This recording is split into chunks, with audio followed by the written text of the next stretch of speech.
Bien, buenas noches. Espero que estén muy bien.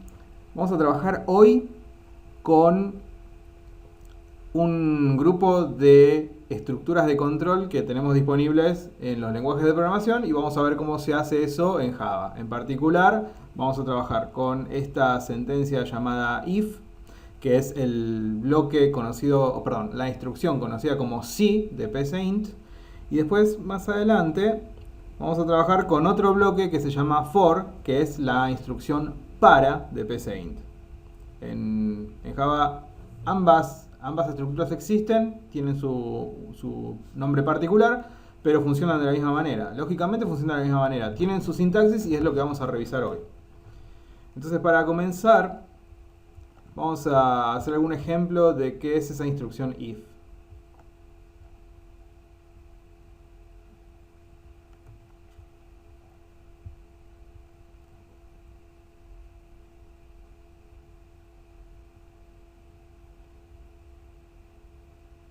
Bien, hagamos lo siguiente.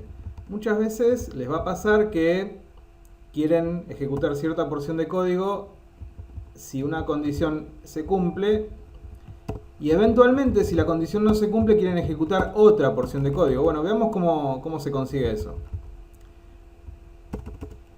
La sintaxis para la instrucción if es la siguiente. Se pone if y entre paréntesis se pone aquí dentro una condición que llamamos condición booleana. Eso significa que es una expresión que puede ser evaluada como verdadero o como falso. Por ejemplo, vamos a suponer que yo tengo declarada una variable, la variable x. Y vamos a suponer que esa variable tiene el número 20 inicialmente. La siguiente expresión, lo que yo voy a poner ahora entre los paréntesis, voy a poner solamente x. Esa expresión no es una expresión booleana, porque yo no puedo decir que x es verdadero o que x es falso. No puedo decir eso. Lo que sí sé es que x es 20. Pero yo no puedo decir que x sea verdadero o que sea falso. Sin embargo, yo podría comparar x con un número y, por ejemplo, decir x mayor que 100. Y esa expresión sí es verdadera o falsa. Es decir, esa expresión sí es una expresión booleana. Porque o es cierto o no lo es que x es mayor que 100. Eventualmente, como es este caso, x no es mayor que 100, por lo tanto la expresión completa da como resultado falso. Pero es una expresión booleana, ya que se puede evaluar como verdadero o falso. ¿De acuerdo? Entonces, dentro del if va, y entre paréntesis, una expresión que sí o sí tiene que ser posible de evaluarse como verdadero o falso. Esta expresión se puede evaluar como verdadero o falso. En este caso en particular, esta expresión sería falsa, porque x es un número menor que 100. Bien. Asociado al bloque, a la instrucción if va un bloque. Ese bloque, como ya vimos anteriormente, se describe utilizando llaves. Una llave que abre, otra llave que cierra. Eso es el bloque de instrucciones asociado al if. Entonces, por ejemplo, aquí podríamos hacer lo siguiente, para mostrar qué ocurre si el bloque if, o la condición, perdón, del bloque if es cierta.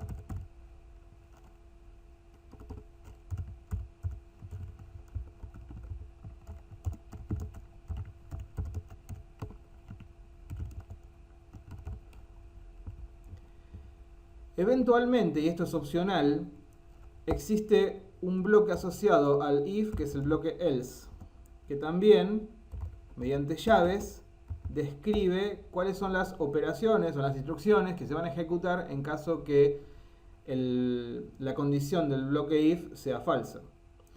Esto es análogo a lo que teníamos en psint con el si no. Si recuerdan, en psint teníamos el si y asociado al si teníamos el si no. Acá tenemos el else y es lo mismo. Es la misma idea. Si la condición asociada al if no se cumple, entonces se ejecuta el bloque else. Y en el bloque else podríamos poner lo siguiente, solamente para probar.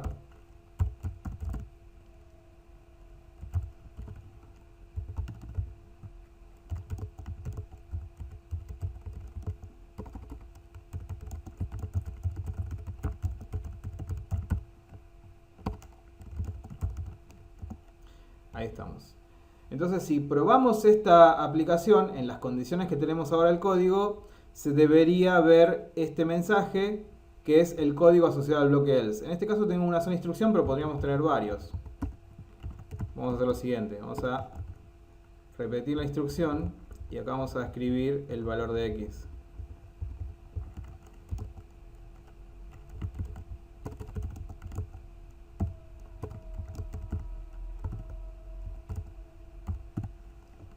Entonces, lo que les quiero mostrar con esto es que dentro del bloque else podríamos tener varias instrucciones. En este caso estoy poniendo 2, pero podrían haber un montón, todas las que ustedes quieran. Lo mismo pasa con la parte del bloque asociado al if. Acá yo tengo solamente una instrucción, pero podría haber muchísimas, todas las que yo necesite. Bueno, vamos a probar esta ejecución a ver qué es lo que pasa. Si todo va bien, la parte que debería ejecutarse es la asociada al else y por lo tanto deberíamos ver estos dos mensajes de aquí, el de la línea 17 y 18. Vamos a ejecutar. Y ahí tenemos el resultado, los dos mensajes asociados a esas líneas que antes hablábamos. Hagamos un cambio y en vez de tener una x igual a 20, tengamos una x igual a 200.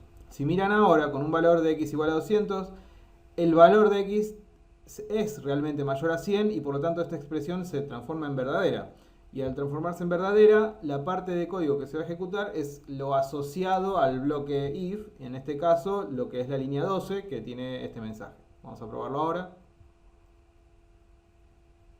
Y ahora, por supuesto, vemos el mensaje de la línea 12. Hasta acá entonces lo que estamos viendo es la sintaxis básica del bloque if. Algo que hay que considerar y recordar es que la parte del else, esto lo voy a borrar momentáneamente, la parte del else es opcional. El if tiene una condición que se va a evaluar para determinar si se ejecuta el bloque asociado o no, pero el bloque else es completamente opcional. Ustedes podrían tenerlo o no. Es decir, que el código que tenemos ahora mismo es válido, es perfectamente válido.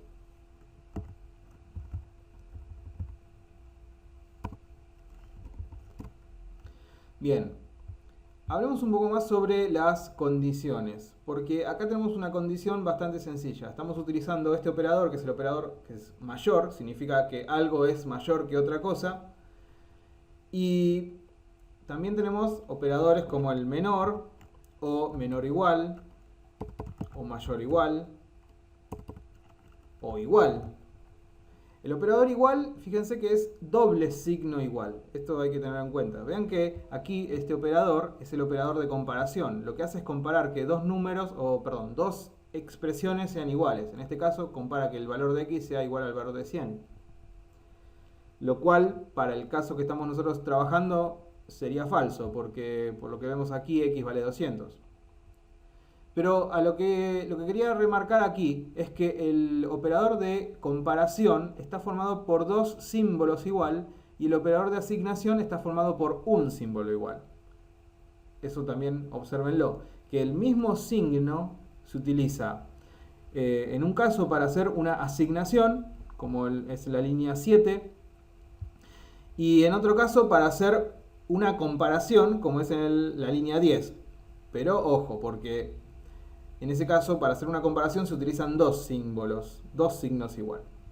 Bien. Y otra cosa que se podría eventualmente comparar es lo contrario de si algo es igual, es decir, si algo es distinto. Para comparar si algo es distinto, lo que se utiliza es este símbolo. El signo de admiración y el igual. Ese signo de admiración es como una especie, o representa una especie de negación. Si anteriormente el símbolo igual representaba la comparación para saber si dos cosas eran iguales, si ahora le ponemos un signo de negación, lo que estamos pidiendo es que no sean iguales. Entonces esa sería la lógica del signo este de admiración. Poner signo de admiración igual representa que queremos comparar algo que es distinto. Bien, y entonces esos son los símbolos o los signos, operadores de comparación que ustedes tienen disponible dentro de Java. Vamos a ver que además de operadores de comparación, existen otros operadores que son operadores lógicos, que permiten determinar si dos cosas se cumplen o si una de las dos cosas se cumple, etc. Para ejemplificarlo podríamos hacer lo siguiente.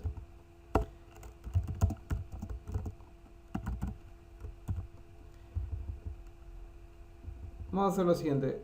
Mi intención aquí es determinar si la variable x tiene un valor positivo y además la variable y también tiene un valor positivo.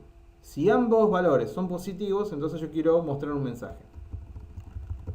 Para escribir esa condición, en este ejemplo, de que tengo dos variables y ambas son positivas, podría escribir lo siguiente. Podría decir, x es mayor a 0. Esa sería una de las condiciones, porque si x es mayor a 0 es cierto que entonces x es positivo. Incluso si nosotros consideramos al 0 como parte de los positivos, podríamos decir x mayor o igual que 0, y entonces estaríamos diciendo que x es positivo. Pero además yo quiero pedir que y también sea positivo. Entonces yo lo voy a hacer de esta forma. Voy a utilizar este operador, que es el operador ampersand, dos veces, y voy a poner así. De esa manera estoy utilizando este operador que es el operador AND, que ustedes ya habían visto en PCInt. En este ejemplo tenemos una expresión, voy a señalar la expresión completa. Esa es la expresión completa, pero esta expresión está formada por dos subexpresiones, ambas vinculadas con el operador AND. Por un lado, esta expresión, que ahora señalo, que lo que indica es que x es un número positivo. Y por otro lado, esta otra expresión que indica que y también es un número positivo. Bien, en esta situación, con estos dos valores que tenemos actualmente, con x valiendo 200 y con y valiendo 100, esta expresión debería ser cierta. Y por lo tanto, deberíamos ver este mensaje. Ya que estamos, vamos a poner algo adecuado.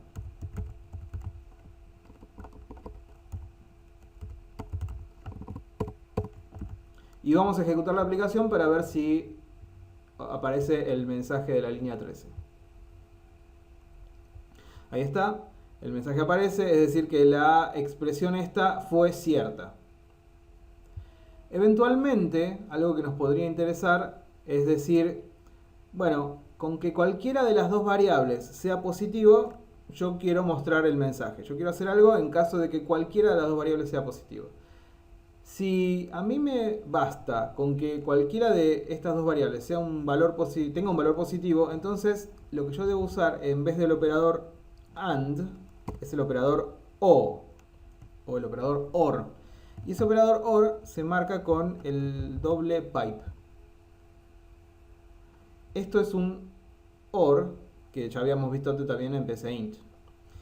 Y probemos, por ejemplo, qué pasa si x es un número negativo, pero y es un número positivo. Es decir, se debería cumplir la condición, porque en este caso una de las dos variables ya es positiva. A ver, veamos aquí.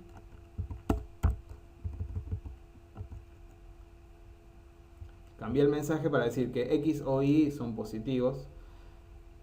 Veamos si se cumple la condición. Efectivamente la condición se cumple. Con que x es negativo pero y es positivo, la condición completa se cumple. Hagamos al revés. Digamos que y es negativo, pero que x es positivo. Veamos si ahí también funciona. Nuevamente funciona. Y ahora probemos un caso donde no debería funcionar. Si ambas variables son negativas, esta expresión no debería funcionar. Vamos a ejecutar ahí. Y vean que no apareció ningún mensaje, porque no tengo un bloque else asociado, pero lo que sí sé es que este mensaje no apareció, por lo tanto la expresión no es cierta. Había un mensaje aquí, a ver, ¿qué decían? A ver, mensaje, ¿dónde está acá? ¿Conoces el alt más número de símbolo de OR? No lo sé. No sé cuál es realmente. No sé, no te puedo ayudar. Pero, a ver, busquemos, capaz que lo encontramos.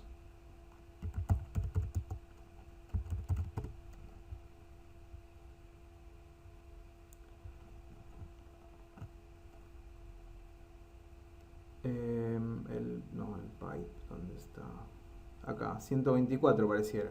Probalo, quizás sea, quizás no, no lo sé, pero bueno, revísalo, a ver si es. Debería ser alt 124, según esta tabla. Ahí está, bueno, veo que lo has logrado, muy bien.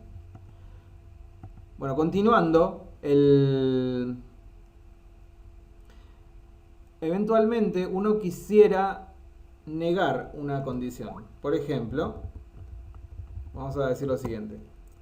Es lo mismo decir que x sea mayor o igual que 0, o eventualmente yo lo que podría decir es que x no sea, fíjense que es un poco rebuscado, pero en muchas situaciones es algo que es útil de expresar. Yo quisiera decir que x no sea negativo, es decir, vean esta expresión como está ahora, x menor que 0. Esa expresión dice, bueno, si x es negativo, pasa algo.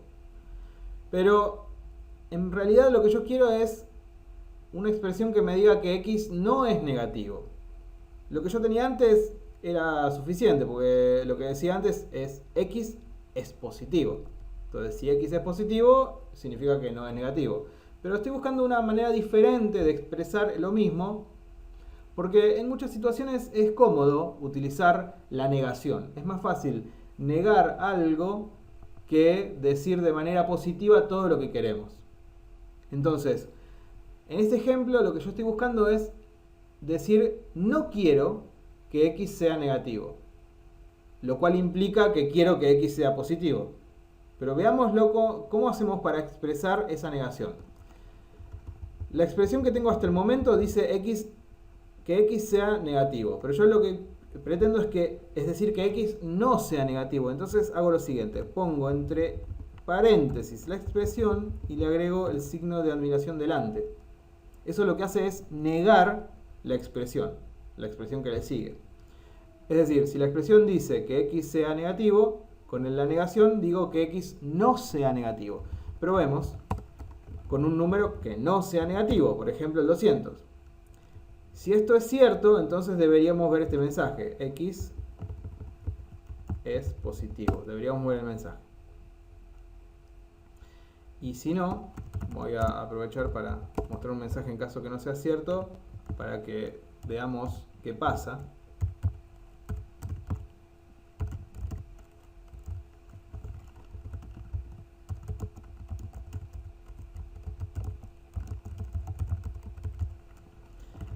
Y ejecutemos la aplicación ahora.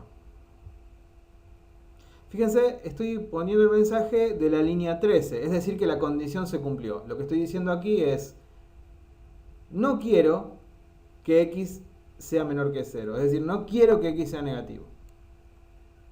Como les decía antes, es lo mismo que poner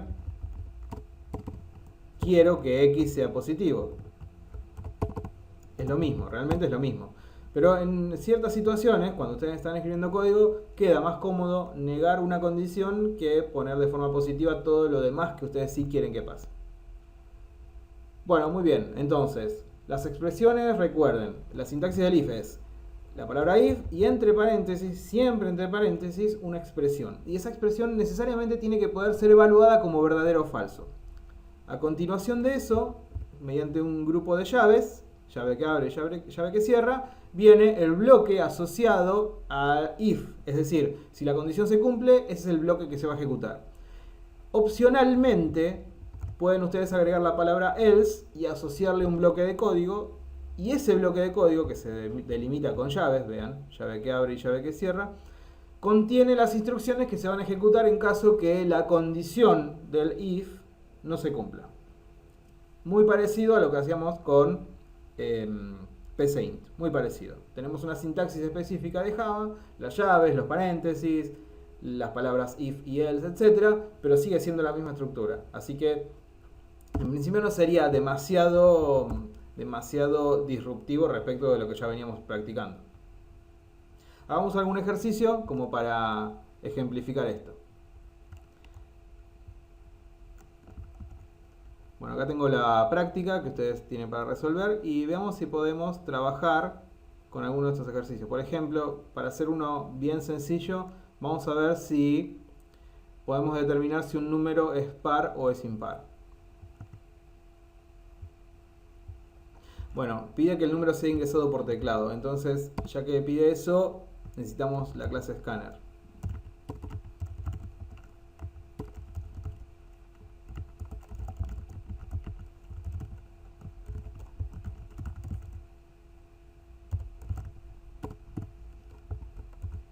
A ver, ¿alguien compartió algo? Ok, alguien tomó una foto de la pantalla. Sigamos.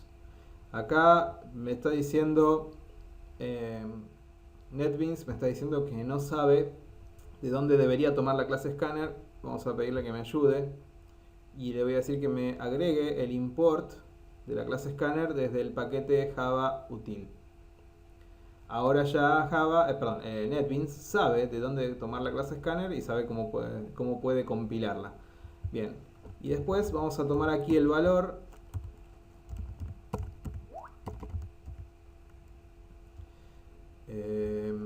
La pregunta es si funcionaría como un plugin la clase scanner. Abrí el micrófono y pregúntame, así no hay problema. No funciona como un plugin. Lo cierto es que cuando uno programa, organiza las clases en diferentes directorios. Pero por una cuestión de que cuando uno está programando, probablemente necesite crear muchas clases. Para los ejemplos que nosotros estamos viendo en este momento, son ejemplos sencillos, nos alcanza con una sola clase. Pero van a ver más adelante, cuando se pongan a trabajar con Java, van a ver que para desarrollar un proyecto incluso pequeño, necesitan muchas clases. Si ustedes tienen todas esas clases, adelante, sí. Sí, a ver, entiendo puntualmente, es para este caso puntualmente la entrada de teclado. Sí. Pero si quieren intentar por generalizar esto punto para entenderlo más allá, ahí quedó limitado. Con una clase que sería un conjunto de aplicaciones que serían auxiliares, por eso pienso en el paralelo con el plugin. No, bueno, te cuento el concepto de clase, aunque todavía no estamos en condiciones de definirlo formalmente, porque lo vamos a ver recién en el módulo que viene, que es el de programación orientada a objetos. De todas maneras, una clase, te puedo ir adelantando, una clase es un conjunto de código que tiene una funcionalidad específica. En el caso de la clase scanner, es un conjunto de código que a vos te permite leer información desde el teclado. Te permite leer información del teclado, te permite, por ejemplo, interpretar esa información como números o interpretar esa información como booleanos o tomar la información y leerla hasta que el usuario presiona Enter. Es decir, es un conjunto de código que en este caso particular lo que busca es permitir tomar información desde el teclado. Con varios mecanismos, pero en definitiva el código de la clase scanner busca eso. Cuando uno... Sí.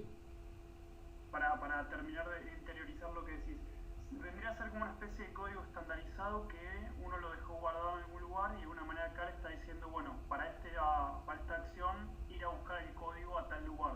Exactamente eso, exactamente eso. Es decir, la clase scanner que dispone de todos estos mecanismos para leer información desde el teclado, está guardado en un cierto lugar. En este caso, está guardado dentro de una carpeta llamada Java y dentro de esa carpeta hay otra carpeta llamada util. Dentro de esas dos, digamos, dentro de esa ruta... ¿Cómo? Los puntos acá son como las barras en Windows. Claro, exactamente. Lo tenés que interpretar así porque efectivamente es así. Entonces tendrías una carpeta llamada Java, otra carpeta llamada util, y dentro de esa carpeta tendrías una clase llamada scanner que hace esto que estamos hablando. Cuando vos trabajes haciendo tus propios proyectos, vas a necesitar escribir tus propias clases y para vos va a ser cómodo guardar las clases en diferentes carpetas y organizarlas en diferentes subcarpetas para no tener en una sola carpeta de tu aplicación, por decir algo, 100 clases. Quizás eso se vuelve incómodo de manejar. Pero en cambio, si vos lo organizás en diferentes subcarpetas, vas organizando mejor tu código, es más fácil para vos manejarlo, etc.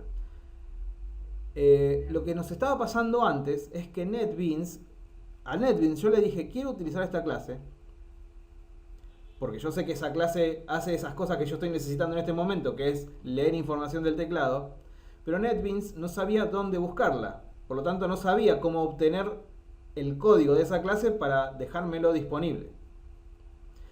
Al escribir esta línea que dice import java.util.scanner, ya NetBeans sabe que yo me estoy refiriendo con esta palabra scanner, me estoy refiriendo a una clase que está dentro de esta carpeta Java, a su vez dentro de la carpeta util.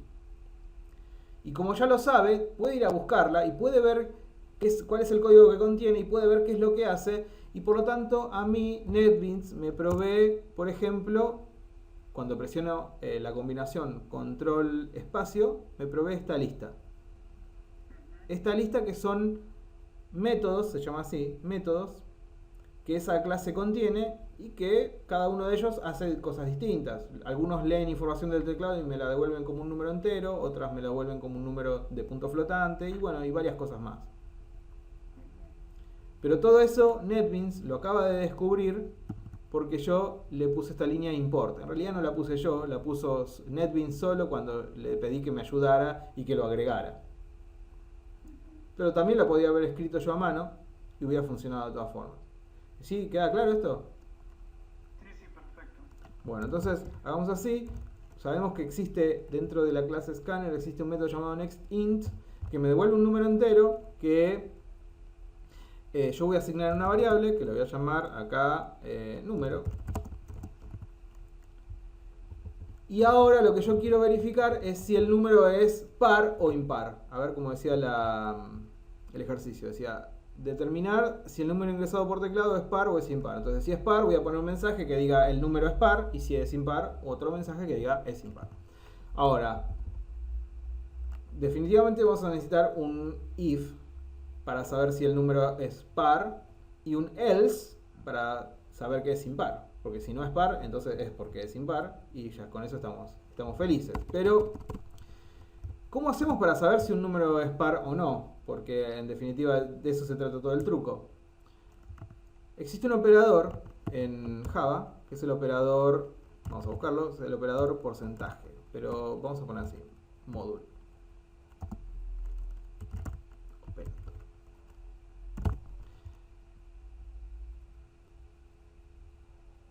El operador módulo en Java, que en definitiva lo que hace es conseguir el resto de una división, se usa así. El operador es el porcentaje, se pone como el símbolo de porcentaje, eso es lo que estamos buscando. Entonces, pondríamos así. La expresión que estamos nosotros buscando para determinar si un cierto número es par o no, es tratar de dividirlo por 2. Esto ya lo habíamos hecho con pcint también. Y ver si el resultado de esa operación es 0. Recordá que número mod, este signo de porcentaje no lo veas como porcentaje, míralo como el operador módulo. Número mod 2 es la división entre el número y el 2 y se queda con el resto. Si el resto de dividir un número por 2 es 0, significa que el número era divisible por 2 y por lo tanto es par. Entonces esta expresión que yo tengo aquí, lo que está verificando es si un número es par. Y si un número es par, lo que me pedía el ejercicio era que indicara eso, así que voy a poner un mensaje.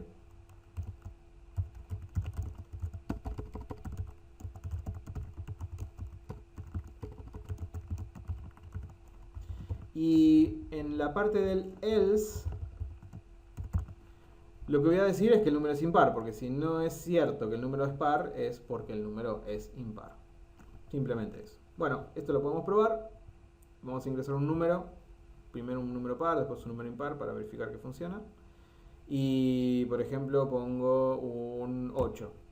Presiono Enter y me dice que el número es par. Vamos de nuevo. Voy a poner un 9. Presiono Enter y me dice que el número es impar. Así que definitivamente funciona. Lo relevante siempre aquí es tener en cuenta la sintaxis del bloque if, que es la palabra if, entre paréntesis, una expresión que necesariamente tiene que poder ser evaluada como verdadero o falso, a continuación entre llaves, un conjunto de bloques, de instrucciones, que son las instrucciones asociadas al bloque if. Opcionalmente, la palabra else, y entre llaves, un conjunto de instrucciones que va a ser el bloque asociado al else, es decir, el bloque que se va a ejecutar cuando la condición del if no se cumple. Y eso básicamente es la instrucción if, es el condicional que ya habíamos visto en PCInt también y ya habíamos usado.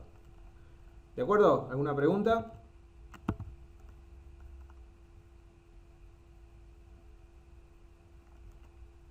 ¿Todo claro?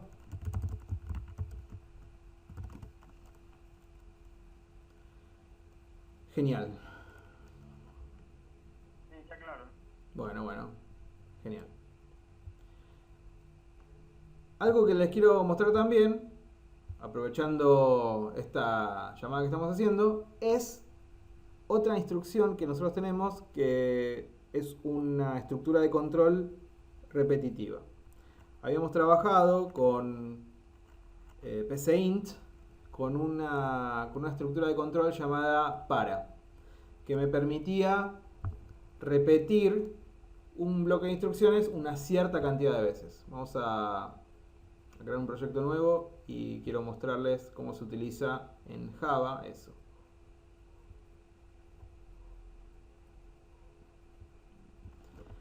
En su momento, cuando hablamos del bloque para de PCInt, lo que yo les había contado, o al menos así se los había sugerido, es que ese bloque para me permite a mí ejecutar varias veces un bloque de instrucciones y que es útil en general cuando uno conoce cuántas veces quiere ejecutar ese bloque de instrucciones. Uno tiene un bloque de instrucciones, por ejemplo, quiere escribir en la pantalla la palabra o la frase hola mundo y lo quiere hacer 10 veces. Si uno de antemano sabe cuántas veces quiere hacer esto, cuántas veces quiere repetir esto, entonces el bloque para es muy útil porque este bloque me permite a mí especificar me permite mediante una variable especificar desde qué número hasta qué otro número esa variable va a tomar, y por lo tanto si yo puedo especificar un rango de 10, entonces sé que el bloque asociado se va a ejecutar 10 veces. ¿Cómo se escribe esto en Java? Se escribe de la siguiente manera. Se escribe for. Vean que en inglés for significa para. Así que se pone for, después se pone en paréntesis. Y dentro de los paréntesis acá hay 3 cosas que se escriben. 3 cosas. Las 3 separadas por punto y coma. Así que hay 3 partes que se escriben dentro de los paréntesis. La primera parte tiene que ver con la variable que vamos a utilizar. Si se acuerdan del bloque para, tenía asociada una variable. El bloque for también tiene asociada una variable. Lo que típicamente se hace es declarar aquí la variable. Voy a llamarla i y la voy a inicializar en 0. La variable se puede llamar como ustedes quieran. Típicamente es una variable entera, pero podría ser otra cosa. También en general lo que se hace es inicializar esa variable con algún valor. Después, lo que se hace en la segunda parte es indicar cuál es el valor máximo que esa variable va a tomar. Entonces eso se explica de esta forma. Por ejemplo, se pone i menor que 10. I menor que 10 significa que nosotros no queremos nunca que la i supere al número 10. Fíjense que acá en esta primera parte estamos diciendo que arrancamos con una i igual a 0. Declaré la variable i y le asigné el valor 0 en la misma instrucción. Después a continuación indico que yo quiero que la i siempre sea menor que 10. Es decir, que no quiero que nunca se pase del 10.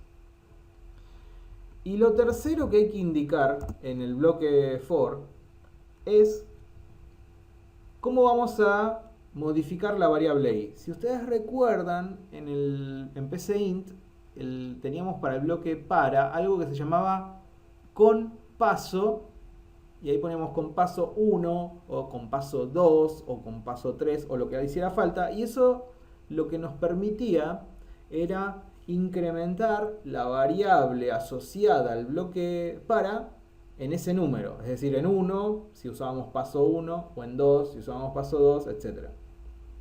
Aquí lo que vamos a hacer es indicar cómo queremos que la variable i cambie. En mi caso lo que voy a decir es que quiero que la variable i se incremente en una unidad, de a 1. Eso se puede poner de esta manera. Y esa es una particularidad que tiene este lenguaje. Este operador más lo que hace es sumarle 1 a la variable al cual le aplicamos el operador. Entonces, en este caso, la variable i, que es la que estamos utilizando en este caso, le estamos aplicando el operador más. Eso significa, no significa otra cosa más que i es igual a i más 1. Solamente eso. Eso lo que hace es incrementar en 1 la variable. Nada más. Entonces, repasando. En el bloque for tenemos una primera, entre paréntesis, una primera parte donde tomamos una variable, le damos un valor inicial, punto y coma, una segunda expresión que es en general la forma que tenemos de indicar cuál es el valor máximo que queremos que tome esa variable. En mi caso lo que estoy diciendo es que la i se mantenga menor que 10, es decir, 9. El 9 va a ser el valor máximo que podría tomar, porque si yo quiero que la i se mantenga menor que 10, el 9 es el máximo.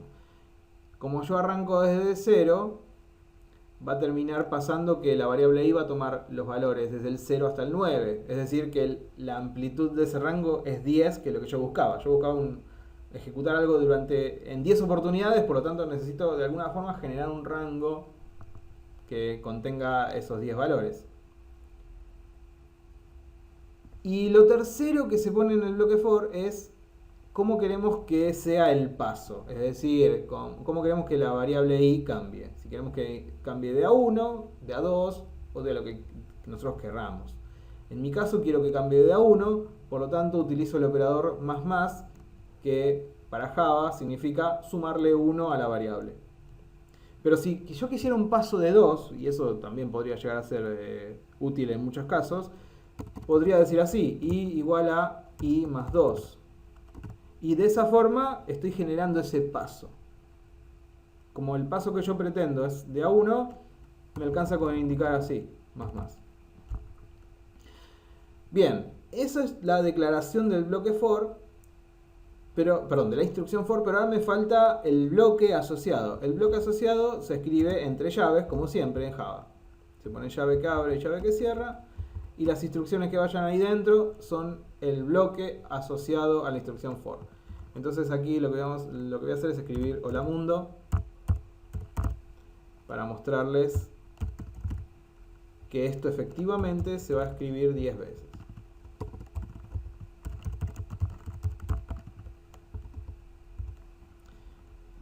Bueno, muy bien. Lo guardé, lo voy a ejecutar y veamos qué pasa.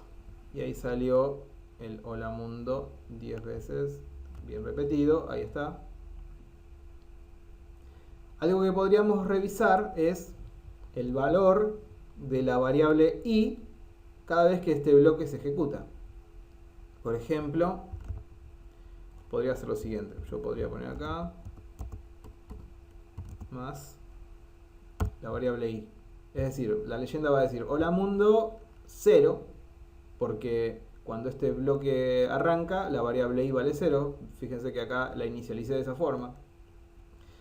La segunda vez que este bloque se ejecute, la variable i va a valer 1, porque si antes valía 0 y acá nosotros estamos diciendo que queremos que la variable crezca de a 1, ahora, en la segunda vez, la variable va a valer 1 y luego va a valer 2, etc. Vamos a ver cómo es que esto funciona. Aquí está. Tenemos la leyenda hola mundo y en cada instrucción estamos poniendo el contenido de la variable i. Vean que la variable i llega hasta el 9 y el bloque for deja de ejecutarse. La instrucción for llegó hasta allí y no se volvió a ejecutar. Bien, lo interesante entonces es que el bloque for, igual que ya les había contado antes, es útil, en general es útil, cuando uno conoce cuántas veces quiere ejecutar un cierto bloque de instrucciones. Otra cosa que tiene interesante, que para manejar el paso se utiliza esta tercera parte de la instrucción for, donde uno puede indicar cómo quiere que la variable que está utilizando cambie, si cambie de A1, de A2. Eventualmente podríamos hacerlo al revés, podríamos ir desde el 10 hasta el 1, vean. Podríamos ir desde el 10, inicializar la variable i en 10, seguir mientras la variable i sea mayor a 0, y en vez de sumarle 1 a la variable i, restarle 1. Eso se consigue con este operador, el operador menos menos. Este bloque, esta instrucción for tiene el mismo efecto que la anterior, se va a ejecutar 10 veces. Lo que va a cambiar es cómo la variable i, qué valores va a tomar la variable i. En el caso anterior vemos que la variable i arrancaba, con lo que yo tenía escrito antes, arrancaba en 0 y seguía creciendo de a 1 hasta llegar al 9. Vamos a ver qué pasa ahora. Que la hago arrancar en 10 y en cada ejecución de la instrucción for le pido que la variable i se decremente en 1. Vamos a ejecutar esto ahora. Y vean que arranca con el 10, luego sigue con un 9, un 8, etc. Es decir, que tomó este valor inicialmente, cada vez que se ejecuta la instrucción del for también ocurre esto, es decir, que se decrementa la variable i, y la instrucción for continúa ejecutándose mientras esta condición que está aquí sea cierta, es decir, mientras la i sea mayor a 0. En algún punto la variable i va a valer 0, y en ese momento es cuando el bloque for deja de ejecutarse. ¿Queda claro? ¿Preguntas?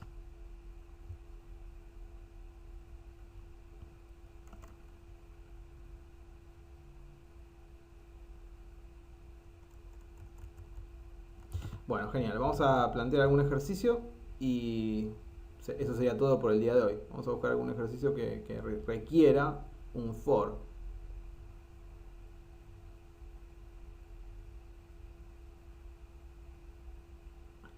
Este ejercicio es muy interesante porque nos pide, el ejercicio 16 nos pide algo que es relativamente sencillo, pero nos pide que lo escribamos de 3 maneras distintas.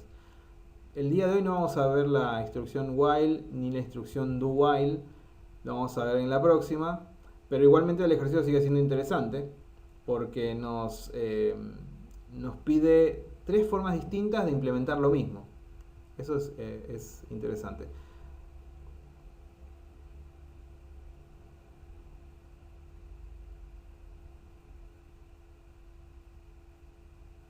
Bueno, esto ya habíamos hecho alguna vez, el tema de armar una especie de pirámide, en este caso una pirámide invertida, utilizando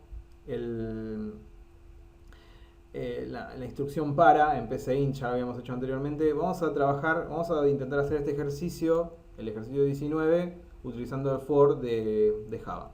Entonces, tenemos que pedir un número. Una vez que pedimos el número, tenemos que escribir un símbolo, en este caso el asterisco, y tenemos que escribir, en la primera vez tenemos que escribir 5 asteriscos si el número ingresado fue 5. En la segunda tenemos que poner 4, etc. Bueno, perfecto. Hagamos lo siguiente entonces. Se me ocurre resolverlo de esta manera.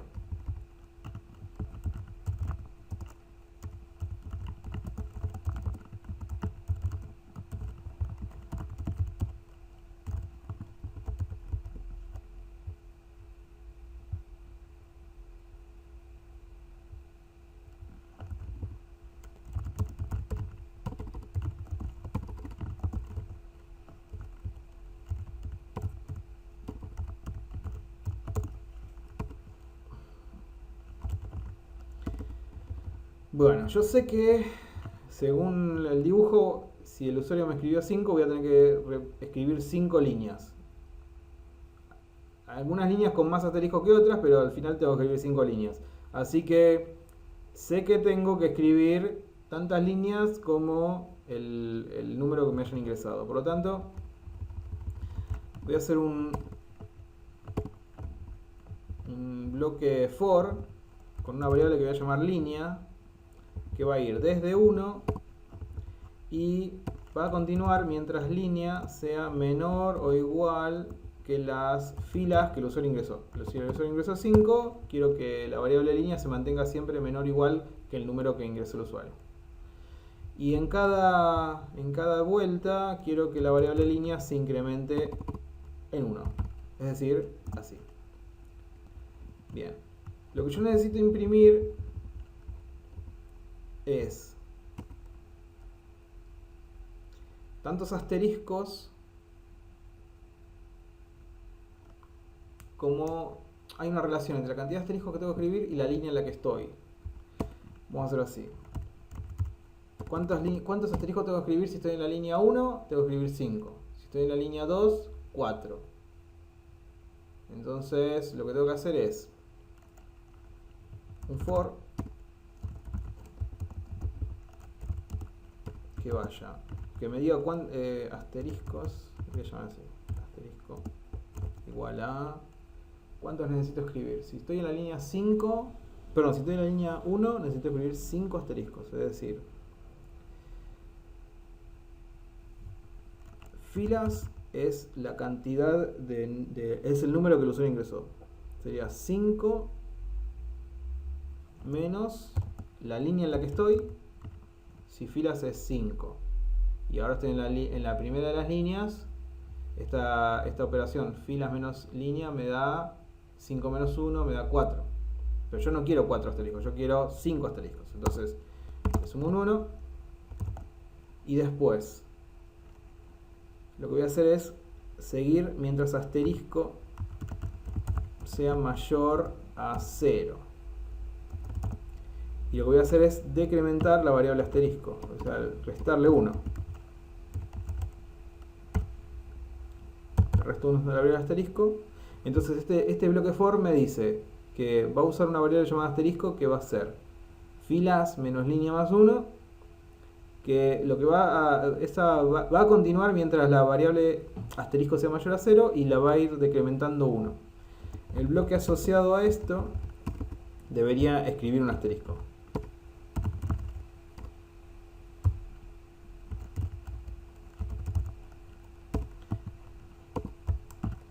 Voy a escribir un asterisco, pero no voy a usar print ln porque yo no quiero que salte de línea. Yo quiero que se mantenga en la misma línea escribiendo siempre los asteriscos. Y otra cosa que voy a hacer al final es lo siguiente. Luego de la ejecución de este bloque for, sí voy a escribir print ln. En realidad no voy a escribir nada, pero el print ln me va a forzar el salto de línea. Entonces de esta forma debería resolverse esto de escribir esa escalerita. Vamos a probar.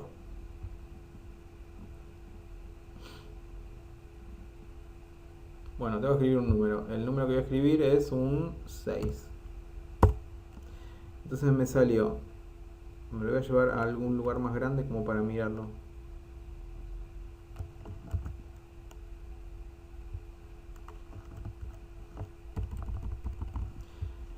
En la primera de las filas me aparecieron 6 asteriscos. Muy bien. En la segunda 5. Bueno, perfecto. Funcionó.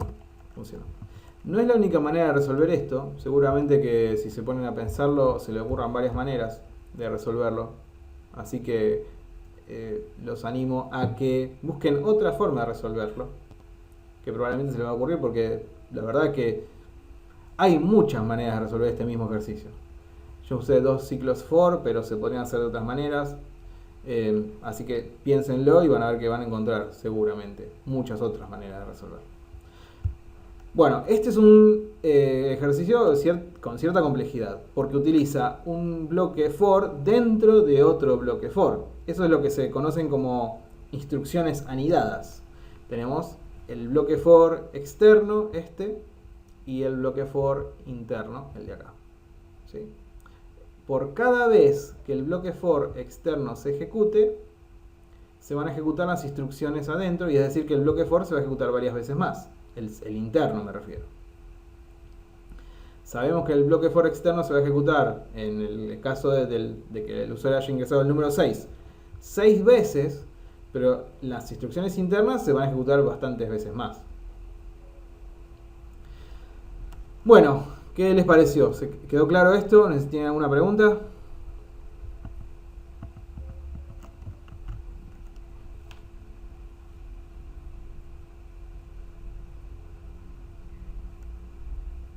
No, está bien, está claro.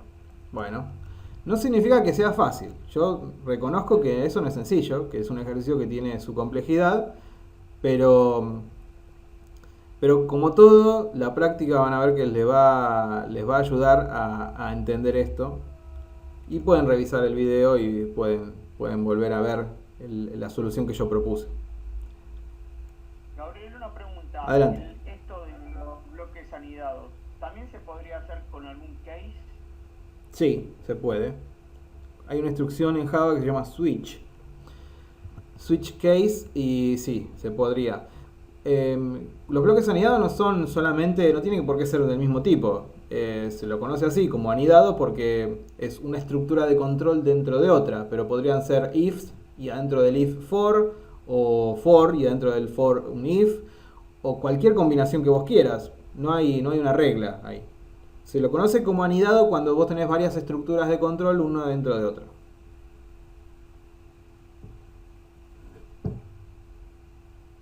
Bárbaro. Bueno, si no tienen ninguna pregunta o quieren hacer ningún comentario, por hoy eso sería todo.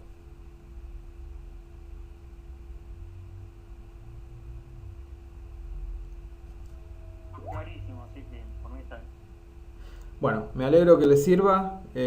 Mañana va a estar disponible el video para que lo puedan volver a ver, y para el resto de los chicos del curso que hoy no se han sumado, también lo puedan ver. Gracias por participar. Me alegro que les sirva y nos vemos la próxima semana. Vale, muchas gracias, Gabriel. Buena semana para todos. Dale, gracias a ustedes. Adiós. Buena semana, chao, chao.